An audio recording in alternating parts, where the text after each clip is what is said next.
네, 저희 타이거 황윤석 대표와 함께 매일 아침 라이브로도 만나고 있지만 최근 장 상황 고려해서 지금 이 어려운 장 우리가 어떻게 하면 잘 극복할 수 있을지 좀 제대로 진단해 보고요. 또 앞으로의 전략도 한번 얘기 나눠보도록 하겠습니다. 네, 대표님. 네. 지금이 이제 뭐 경기 침체다 아니다 얘기 계속 엇갈리고 있고 뭐 인플레 피크아웃 얘기 그리고 금리 인상까지 계속 이제 후속 조치로 따라오면서 시장이 지금 너무 힘들어요. 네, 그렇습니다. 이게 경기 침체와 경기 둔화, 이게 영어로 말하면 확연히 차이가 나요. 근데 네. 우리말로 보면 비슷한 잘 느낌. 구분이 안 되죠. 네. 그러니까 경기 침체는 좀 더 심한 것 같고 경기 둔화는 좀 약간 그런데 영어로 말하면 이제 이코노믹 슬로우 다운이 이제 경기 둔화예요. 그다음에 경기 침체는 이코노믹 리세션이라고 하죠. 아, 리세션. 네, 그걸 이제 경기 침체라고 하는데 이게 지금 보면 경기 침체 징후가 속속 나타나고 있고 또 경기 침체에 따른 경고도 지금 계속 나오고 있죠. 네. 그래서 미국이 지금 1분기 GDP가 마이너스 1.6% 나왔죠. 네. 잠정치 1.5%도 하향했고 그다음에 2분기 전망이 지금 마이너스 1%인데 지금 그거를 마이너스 2%까지 나올 수 있다라고 경고를 하고 있습니다. 네. 네, 그리고 뭐 S&P 500 전망도 지금 3,200, 2,800까지 떨어진다 이런 얘기도 나오고 있고요. 네. 그리고 지금 이런 얘기를 하고 있는 순간에 코스피 2,300이 다시 또 위협을 받고 있어요. 그래서 지금 투자자 여러분들은 진짜 멘붕이 왔을 텐데 이게 지금 그 증권사에서는 그걸 패닉 셀이라고 하더라고요. 네. 네. 근데 패닉이 왔을 때 셀을 하면 안 되죠. 네. 근데 지금 나스닥 선물 보면 0.06%로 낙폭을 줄이고 있어요. 네. 그런데도 지금 우리 코스피는 1.29% 하락이 나오고 있는데 코스닥은 또 플러스가 나오고 있습니다. 네. 그러니까 그게 왜 그러냐고 봤더니 오늘 새벽에 마감된 미국 증시에서 나스닥이 플러스가 났다는 거죠. 네. 예, 그것 때문에 지금 시장이 이렇게 나오는 거 아닌가 보는데 지금 시장을 보면 개인들만 매수를 하고 있고 외국인 기관은 하루 만에 다시 매도로 전환했고요. 원달러 환율이 1,309원을 넘어가고 있는 상황에서 외국인들이 매수로 돌아서기는 쉽지 않을 거죠. 네. 네, 그리고 일본도 지금 1% 정도의 하락이 나오고 있습니다. 그래서 아까 하던 얘기로 돌아가 보면 네. 경기 지표들이 지금 계속 안 좋게 나오고 있는데 미국의 6월 소비자 신뢰 지수가 98.7이에요. 네. 그러니까 전월이 103.2고 시장 예상치 100보다도 낮게 나왔다는 거죠. 그러니까 16개월 내 최저치다. 그런 거고 지금 오늘 보면은 유가가 100달러가 깨졌잖아요. 네. 예, 그래서 원자재 가격들 다 급락하고 있고 곡물 가격, 원자재 가격 다 급락하고 철강, 구리 뭐 할 것 없이 지금 다 급락하면서 시장이 다시 한번 하루 만에 다시 급락하는 상황이 나오고 있고 비트코인도 지금 2만 달러가 붕괴됐다가 다시 또 2만 달러 회복을 하는 그런 흐름이 나오고 있습니다. 비트코인 보면 지금 여기 비트코인 차트 한번 보여드리면은요.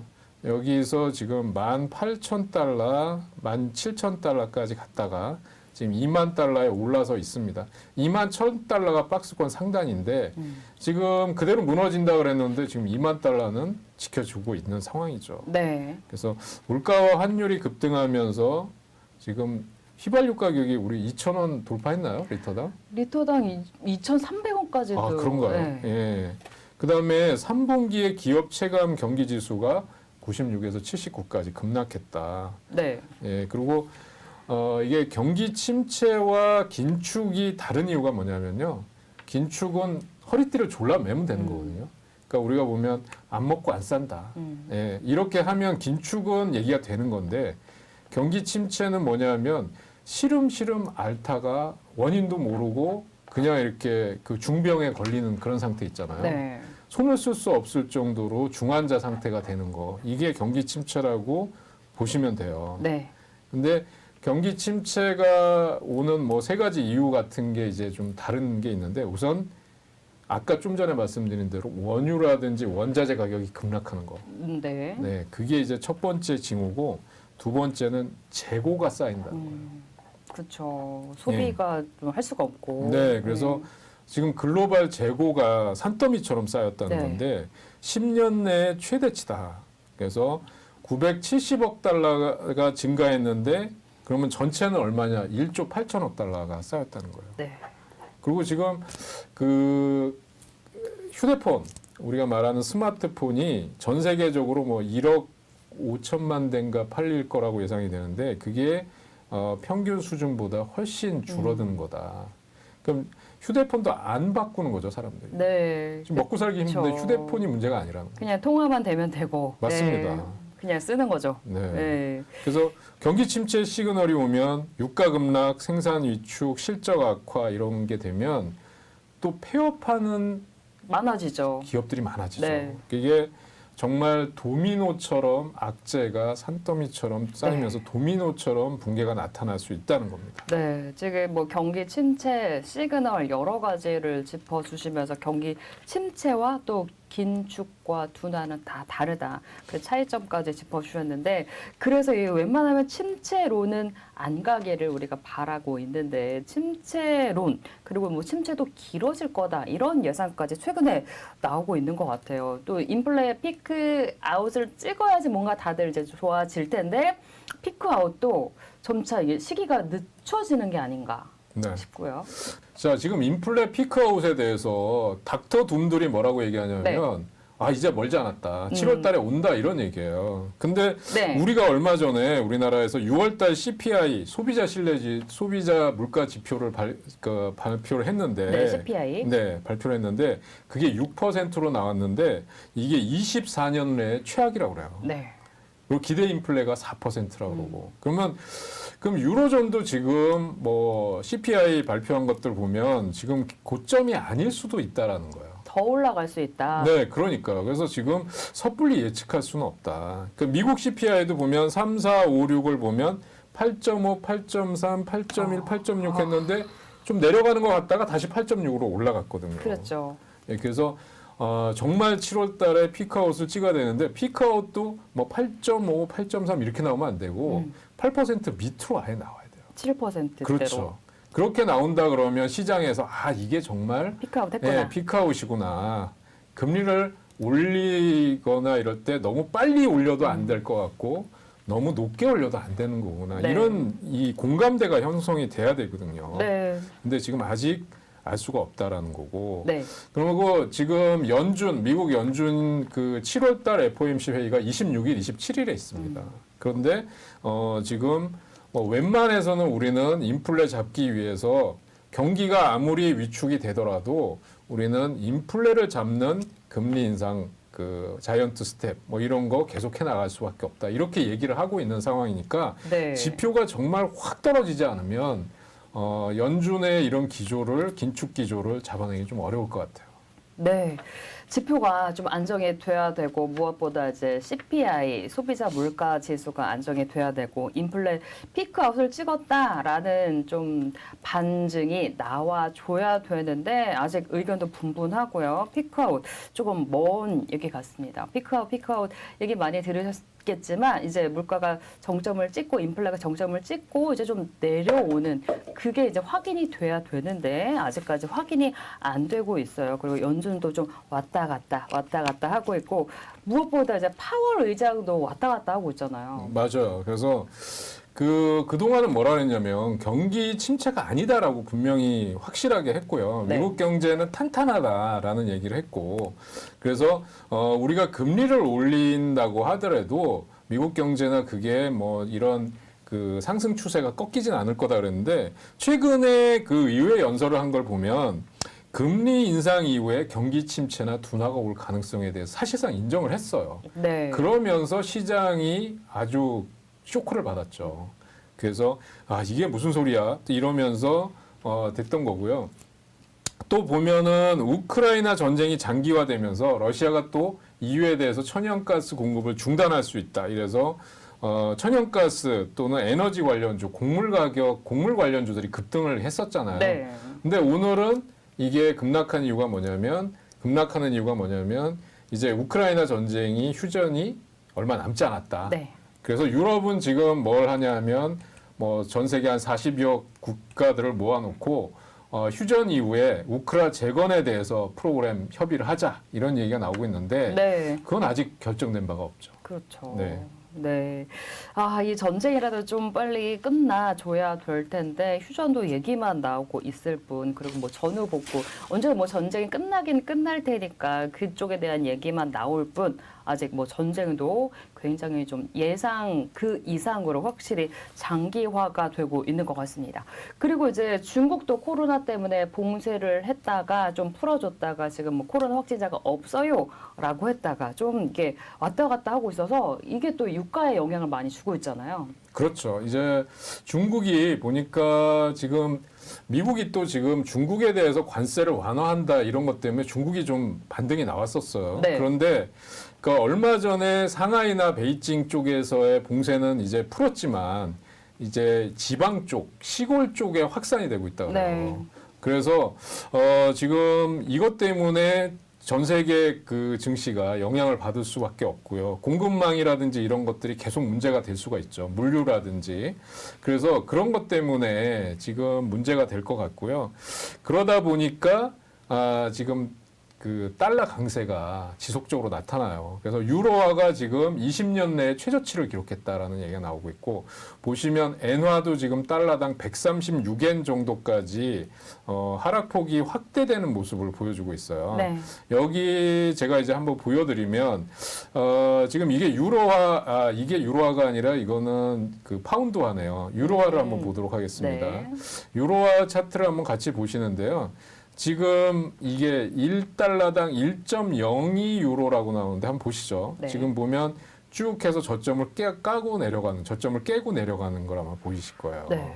그러니까 유로화도 그렇고 여기 보면 이제 엔화도 한번 보도록 하겠습니다. 엔화를 한번 보시면 지금 엔화도 지금 여기서 보면 135엔 정도, 그러니까 136엔이 최저치였어요. 네. 근데 지금 1달러당 135엔대까지 가고 있는 상황이니까 지금 여기 보면 135엔, 그러니까 엔화 가치가 급락을 하고 있는 거죠. 이게 지금 차트는 올라가는 차트인데 이거는 달러로 기준으로 하는 거기 때문에 엔화 가치가 떨어지고 있는 거죠. 예, 그래서 보면 지금 이런 흐름들이 나타나고 있다. 그래서 이게 사실은 2008년도 금융위기 수준, 우리도 지금 원달러 환율이 1,309원까지 오늘 올라가고 있잖아요. 네. 예, 그런 상황이면 2008년도 금융위기 수준이다라는 거고요. 그래서 우리나라 같은 경우는 그러면 이 원달러 환율이 안정을 찾는 시점이 언제일 거냐? 그러니까 미국의 금리 인상이 어느 정도 마무리되는 시점이라는 거는 뭐 대부분 다 예상을 하는 거고요. 네.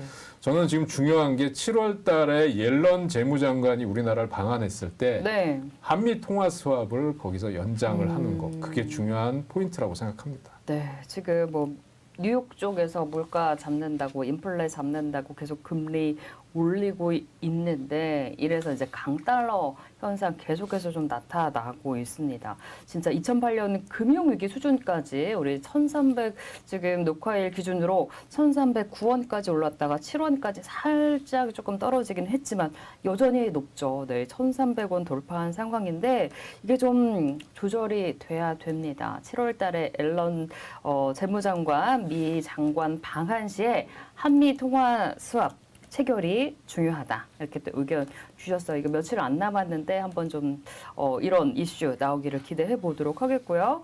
이 외에도 지금까지 시장에 팽배해져 있는 여러 가지 뭐 경기 침체 시그널이나 악재들 다 체크를 해봤는데 예상하지 못했던 돌발 악재도 굉장히 많이 나오고 있는 것 같아요. 그리고 시장이 워낙에 지금 체력이 떨어져 있다 보니까 이런 악재에 더 민감하게 반응을 하고 있는데 돌발 악재도 한번 짚어볼게요. 네, 그래서 좀 전에 얘기해 주신 대로 이게 강세장에서는 돌발 악재가 나와도 크게 시장에서 영향을 주지 못해요. 근데 네. 지금같이 시장이 급락하는 장에서는 악재에 예민하고요. 정말 이게 안 좋은 악재가 나온다 그러면 그 종목이 급락해요. 예, 그래서 호재에 둔감하고 악재에 민감한 시장인데 지금 가장 큰 문제는 지수가 급락을 하면서 코스피 지수를 한번 같이 보시도록 할게요. 네. 코스피와 코스닥 지수를 한번 체크를 해보고 가겠습니다. 코스피 지수를 보면 지금 이 3,316을 기록했던 게 작년도 6월 달 고점이었어요. 근데 지금 2,320까지 내려와 있는 상태입니다. 그러니까 거의 1,000포인트가 빠졌어요. 네. 그래서 지금 이 자리에서 이렇게 급락을 하다 보니까 신용을 썼던 개인들의 반대 매매 물량이 매일같이 출회가 되고 있어요. 그리고 일봉상으로 보면 이제 어제장에서 오늘 기준으로 이제 어제장에서 2,276을 기록하면서 2,300선이 깨졌던 자리입니다. 그래서 그리고선 반등이 나오는데 그래서 지금 상황이 굉장히 안 좋은 상황이죠. 그리고 코스닥 같은 경우도 지금 오늘 장에서 나름대로 반등 시도가 나와요. 네. 근데 그 나스닥이 강세로 마감된 영향으로 보여지고요. 그래서 기술주라든지 이런 성장주들이 많이 모여 있는 코스닥 같은 경우는 나스닥 강세의 영향으로 반등이 나오고 있다. 그래서 낙폭을 좀 줄이고 있습니다. 그래서 지금 보면 이런 것 때문에 지금 시장에서 굉장히 어렵다. 그래서 이런 악재 예민한 시장이면 전형적인 약세장이 좀 더 지속될 가능성이 있다. 이렇게 보여집니다. 네, 이렇게 또 악재가 나오다 보니까 시장 체력이 굉장히 약한 상황에 급락이 나오고 이러다 보니까 또 개인들의 반대 매매 투매 물량까지 더해지면서 주가도 좀 급락을 면치 못하는 그런 상황이고요. 여기에 또 이제 개별 종목들의 이슈를 짚어보자면 현대차가 최근에 또 이렇게 살짝 살아나는 것 같다가 독일 현지 법인 압수수색 발표가 있었죠. 배기가스를 조작했다라는 혐의 때문에 현대차도 하락을 했지만 관련주도 동반 약세를 보여줬고요. 그리고 또 노조 파업까지 예고가 되고 있습니다. 노조 파업이야 예전에 애청자분께서도 이거는 상수로 봐야 된다 이런 얘기도 해주시기는 네. 하셨었지만 장 안 좋고 종목 안 좋은 이슈 있을 때 나오면 더 진짜 안 좋은 영향을 주게 될 것 같아요. 맞습니다. 그래서 현대차는 최근에 호재가 많았었어요. 네. 그러니까 미국 시장이나 유럽 시장에서 전기차 잘 팔린다고. 그다음에 아이오닉 5 얘기도 많이 나오고요. 지금 아이오닉 6 신차 개발 얘기도 기대감도 나오고요. 있고. 네. 그런데 그래서 여기서 보면 지금 이렇게 반등이 나왔다가 지금 그 돌발 악재 때문에 쭉 하락하면서 지금 여기까지 밀려 있는 상황입니다. 최근의 흐름을 보면 외국인들은 현대차를 별로 안 사는데 그러면 기관이 좀 매수를 하고 있고 개인들은 이런 반등 시에 계속 비중을 줄이는 흐름이 나오고 있습니다. 그래서 좀 전에 얘기해 주신 대로 이런 현대차의 악재는 현대차뿐만 아니라 기아도 영향을 받을 수밖에 없겠죠. 그래서 기아도 보면 이렇게 올라가는 자리에서 현대차의 악재가 나오면서 그대로 지금 하락하는 양상을 보여주고 있는데 현대차와는 다르게 기아의 경우는 외국인과 기관의 비중이 높고 상대적으로 개인의 비중이 낮다라는 게 차이점이라고 할 수 있어요. 네. 그래서 지금 사실은 지금 이런 쪽에서 올라오는 자리에서 이런 악재들을 맞았기 때문에 차트 모양상이나 최근에 수급을 본다 그러면 기아 현대차를 본다 그러면 최근에 외국인들의 강한 매수가 들어오다가 이제 매도로 전환하는 모습들이 나오고 있고요. 최근에 상승 탄력이 둔화되는 모습들이 나오고 있습니다. 그래서 이런 악재들을 소화할 때는 단기적으로 매물을 소화하는 과정, 그다음에 박스권 하단까지 밀릴 가능성이 있다라는 말씀을 드려야 될 것 같고요. 현대 기아차에 납품하는 이제 자동차 부품주들도 이것 때문에 동반 약세를 보였었습니다. 네, 현대차 주가 한번 체크를 해봤고요. 그리고 다들 아실 텐데 LG 에너지 솔루션도 좀 악재가 있었죠. 이건 이제 해석하기 나름이기는 한데 악재로 일단 시장에서는 주가에서는 좀 받아들이는 모습이었습니다. 1조 7천억 규모 애리조나 배터리 공장 투자를 전면 재검토하겠다. 라는 소식인데 이럴 때 뭐 안 하겠다는 것도 아니고 재검토하는 거 악재 아니다라고 바라보는 시선도 있었지만 시장에서는 악재로 받아들였어요. 네, 그러니까 이게 그렇게 하게 된 이유가 뭐냐면 훨씬 돈이 많이 들어갈 것 같다라는 거예요. 1조 7천억 정도가 아니라 훨씬 더 돈이 많이 들어갈 것 같기 때문에 이거를 전면 재검토를 하겠다라는 얘기가 나왔었는데 그러면서 주가가 여기까지 급락을 했었습니다. LG 에너지 솔루션은 지금 이것 때문에 급락한 다음에 그래서 약한 반등이 나오죠. 근데 역시 LG 에너지 솔루션은 상장 이후에 개인들의 비중이 상장하고 나서 단기적으로 던졌다가 지금 계속 개인들만 사고 있는 상황에서 외국인 비중을 줄이고 있고요. 기관들 같은 경우에는 지금 조금씩 매수를 하고 있는 상황입니다. 그래서 바닥권 반등이 나오고는 있어요. 그런데 지금 이렇게 되면서 2차 전지 관련주들이 동반 하락을 했는데 오늘 그러니까 이틀 연속 상승이 나오는 이유는요. 최근에 지금 윤석열 정부가 들어서고 나서 일본과의 관계 개선이 나오면서 LG 에너지 솔루션은 일본의 이스즈 자동차에서 1조 규모의 배터리 공급 계약을 체결했다라는 것 때문에 강세가 나오고 있고요. 그래서 이런 악재를 상쇄할 만큼 그렇게 강력한 재료는 아니지만 네. 반등이 나오고 있다는 거고요. 여기 보면 세아 메카닉스에서 1조 규모의 배터리 납품 한다 얘기가 또 나오고 있습니다. 그래서 지금 중국과의 그 배터리 격차가 벌어지고 있어요. 네. 2차 전지 쪽에서는 중국이 뭐 CATL이나 비아디 같은 쪽이 앞서 있고 우리나라는 지금 LG 에너지 솔루션, 삼성 SDI, LG 화학을 다 합쳐봐야 26% 정도 비중밖에는 되지 않는 상황에서 중국과의 격차가 벌어지고 있다는 것도 역시 좀 불안한 요인이라고 할 수 있습니다. 네. LG 에너지 솔루션의 주가를 보면 지금 제가 주봉을 통해서 보여드리고 있는데요. 그동안 누차 강조했다시피 44만 원, 45만 원대 강력한 이 박스권 하단 저항선이 지금 형성이 돼 있어요.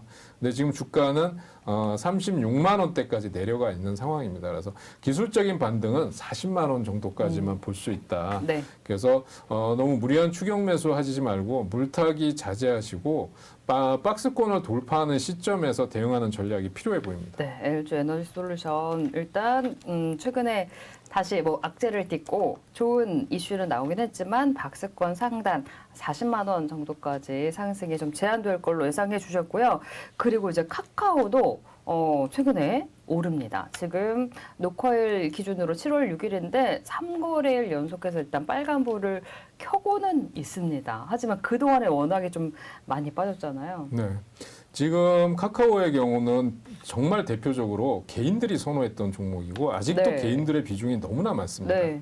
그다음에 지금 66,200원 신저가를 기록한 이후에 반등이 나오는데 거래량이나 이런 걸로 봤을 때 아직 정말 반등으로 돌아섰다라고 보기는 어려운 상황이에요. 제가 주봉으로 보여드리고 있는데 저점을 확인하고 있다라는 거, 바닥 확인 과정이 진행되고 있다라는 게 좀 더 현실적으로 보여집니다.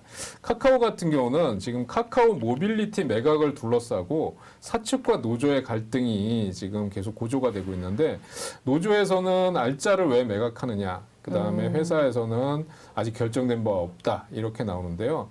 카카오 같은 경우에 주봉을 본다 그러면 지금 어디까지 올라올 수 있냐 그러면 9만 원 정도까지가 단기 목표가라고 볼 수 있어요. 이거를 돌파하려면 역시 자회사들 구획 정리, 자회사들의 실적 전망이 터닝되는 시점이 나와야 되고요. 그다음에 그 이제 플랫폼 관련주들 쪽에 새로운 캐시카우가 될 수 있는 신사업 쪽에서의 가시적인 성과들이 나와야 됩니다. 그러니까 그렇게 따지면 아직 바닥을 찍었다고 보기는 어려울 거고요. 네. 그래서 이렇게 바닥을 확인하는 과정에서 거래량들이 폭발적으로 실려줘야 되기 때문에 아직 시간이 필요하다고 생각됩니다. 그래서 3분기, 4분기까지는 저점 확인이 지속이 되면서 9만 원을 돌파하는 시점에서 본격적인 상승이 되지 않을까 그렇게 보고 있습니다. 네, 카카오 다시 한번 짚어드렸고요. 그리고 한국전력 얘기 좀 해볼까 합니다. 적자 얘기 계속 나오고 있고 뭐 전기세를 올린다고는 하는데 그 적자를 면할 수는 있을지 잘 모르겠습니다. 오늘 아침 라이브 때도 황 대표님께서 최근에 한국전력을 가지고도 단기로 단타하시는 분들도 많이 계시다. 이런 얘기를 주셨었는데 한전 그래도 이제 태양광 인수 요거는 네. 좀 좋을 것 같은데. 그래서 지금 미국의 초대형 태양광 인수를 추진한다라는 건데 이것도 사실은 그러니까 어떤 기업이고 또 어느 정도의 규모 인수가가 들어가는지 이런 것들이 나와야 되고요. 한국전력은 과거의 특징이 뭐냐면 전기요금 인상을 발표하면 떨어졌어요. 그때까지는 막상 이제 인상 폭이 얼마다 이렇게 발표하면 떨어졌어요. 근데 지금 킬로와트당 얼마를 올린다 대충 그게 잡혀 있지 않나요? 뭐 5원인가 뭐 얼마를 올린다는 걸로 나와 있는 것 같은데. 네. 예, 그렇다고 하면 지금 역시 23,000원에서 24,000원 박스권을 돌파하기는 어려워 보인다. 사상 최대 적자를 기록했다라는 걸로 뭐 한전은 다 알고 있고요. 그래서 23,000원에서 24,000원 박스권 상단을 돌파하기는 어려워 보인다라는 거고요. 한국전력은 지금 최악의 국면은 지나고 있는 걸로 보여져요. 그런데 박스권을 돌파할 만큼 강력한 모멘텀은 없다. 그래서 역시 반등 시 매도 관점에서 대응할 필요가 있다라는 말씀을 드릴 수 있겠습니다. 네, 한국전력 같은 종목도 이제 반등하면은 매도하셔야 될 것 같습니다. 굉장히 무거운 종목인데도 이제 실적도 안 좋고 답답한 흐름 이어가고 있으니까요. 반등 시 매도 말씀드리도록 하겠습니다. 그리고 이제 테슬라로 갑니다. 테슬라 목표 주가 진짜 갭이 너무 큰 것 같아요. 뭐 진짜 1,100달러부터 375달러까지 나오고 있는데 황 대표님의 의견 어떠신가요? 지금 이제 정리를 해보면은요. 네. 도이치방크에서는 가격 결정력 뭐 이런 걸로 이제 볼 때 그다음에 또 그 인플레 극복하고 뭐 이런 모멘텀으로 볼 때 1,125달러까지 갈 수 있다는 거예요. 제가 지금 주봉에서 테슬라 차트를 보여드리고 있습니다. 네. 그러면 우리나라에서 지금 테슬라 주가가 왜 이렇게 중요하냐 그럴 때 전기차 관련주들, 완성차 관련주들 굉장히 중요하다고 할 수 있죠. 그래서 여기 보면 박스권의 상단이 1,200달러예요. 이거를 네. 돌파하기 어려울 겁니다. 그래서 도이체방크에서 제시한 게 1,125달러인데 지금 요 자리 정도예요. 요 박스권을 돌파하기 어렵다는 거고 JP 모건에서는 분기별이나 연간 수익성이 낮아지고 있고 가격 상승에 따른 수요 감소를 예상하면서 지금 목표가를 385달러로 봤어요. 385달러면 어딘가요? 지금 여기 정도까지 내려온다는 거거든요. 여기 정도까지. 그리고 지금 시티그룹에서는 375달러로 보고 있으니까 전망이 정말 극과 극을 달리고 있습니다. 예, 그래서 지금 이런 걸로 봤을 때 우리가 2차 전지 관련주들 한번 보시면 뭐 에코프로비엠이나 LNF 과거와 같이 계속 고고할 상황은 아닌 걸로 보여져요. 네. 그래서 제가 이제 좀 보여드리면 에코프로비엠하고 LNF만 한번 보여드리도록 하겠습니다. 에코프로비엠을 보면 최근에 급등락이 나타나고 있어요. 그래서 보면 지금 여기 주봉을 보면 15만 6,600원 고점을 길게 윗골이 길게 닿는 음봉이 나오고 나서 여기가 고점 신호에서 기관들 다 던졌고 외국인들은 지금 던진 다음에 살짝 또 매수가 들어오고요. 개인들은 고점에서 이제는 매도를 하는 전략이 나오고 있습니다. 그래서 에코프로 BM을 보면 과거와 같이 계속 신고가를 돌파할 수 있는 상황은 아닌 걸로 보여져요. 네. 그리고 LNF가 지금 신고가 돌파하면서 단기간에 상승폭이 컸지만 27만 9천 원 신고가를 기록하고 나서는 하락폭이 컸습니다. 그리고 나서 반등이 나오는데 지금 여기서 보면 외국인 기관 개인이 거의 얽혀 있어요. 치고 빠지고 치고 빠지는 작업들이 나오면서 27만 9천 원에서 지금 20만 원까지 내려온 다음에 반등이 나오고 있는데 저는 지금 목표가를 한 23만 원 넘어가면 팔기 시작해야 된다고 봅니다. 네. 그래서 2차 전지 관련 대장주들 지금 아까도 말씀드렸지만 중국 시장 점유율이라든지 이런 것들을 비교해 보면 이제 신고가까지 마냥 가지고 가실 게 아니라 적정선 박스권 상단에 오면 매도하고 대응하시는 게 좋을 것 같습니다. 네, 테슬라 주가까지 또 테슬라 주가 뭐 테슬라에 직접 투자하시는 분들도 많이 계시겠지만 우리 시장에 또 영향을 많이 주는 뉴욕 종목이기 때문에 한번 짚어봤고요. 자, 그리고 이제 반도체주 그리고 이제 대표 대장주인 삼성전자 가지고 계신 분들 진짜 요즘 많이 답답하실 것 같습니다. 삼성전자 좋은 얘기도 나왔다가 이제 뭐 재고가 늘고 있다. 뭐 앞으로 전망이 별로 좋지 않다. 이런 얘기 나오면서 주가 여전히 못 가네요. 지금 57,000원까지 녹화일 7월 6일 기준으로 57,000원까지 내려와 있습니다. 네, 삼성전자 주가 한번 다시 살펴볼까요? 지금 외국인들 보면요. 지금 이런 자리에서도 계속 던집니다. 어제 보면요. 179만 주 던졌고요. 기관이 전전날 273만 주 샀는데 이제 매수 강도를 줄이고 있어요. 왜냐하면 방어를 하는 정도에서 산 거지 삼성전자에 풀베팅을 하고 있는 건 아닙니다. 네, 그러면 지금 거래량이나 이런 거를 볼 때 확실하게 바닥을 찍고 터닝했다라고 보기 어려워요. 예, 그래서 지금 미국이 반도체 관련주들이 반등이 나왔지만 굉장히 약합니다. 네. 그리고 그래서 지금 본격적인 상승을 논할 자리는 아닌 걸로 보여지고요. 여기서도 보면 삼성전자 일봉을 보면 지금 어제 장에서 55,700원 신저가를 찍고 올라온 게 57,000원입니다. 그래서 제가 55,000원이 깨지면 안 된다라고 얘기를 했던 거는 주봉상의 저점이 여긴데요. 이게 깨지면 레벨 다운이 나올 수 있다는 거죠. 5만 원대 밑으로 정말 레벨 다운이 나올 수 있어서 안 된다는 거고. 그러니까 지금 구간에서는 저점을 잡아가야 됩니다. 근데 아까도 말씀드렸지만 반도체, IT 쪽, 그다음에 자동차, 기계 순으로 재고가 쌓이고 있다는 거예요. 네. 그래서 이런 지금 소비 둔화에 따른 생산량 조절, 생산 위축이 불가피하기 때문에 경기 하강이 본격적으로 나온다 그러면 공장 증설이나 대규모 투자하고 있는 기술주들 조심해야 돼요. 지금 삼성전자, 현대차, 뭐 LG 에너지 솔루션 다 미국에다가 공장 짓고 엄청난 투자를 하고 있잖아요. 네. 예, 경기 침체가 온다 그러면 그런 게 다 리스크가 되는 겁니다. 그래서 지금은 이런 기술주들이나 성장주들에 대해서 적극적인 매수 타이밍 자제하셔야 되고요.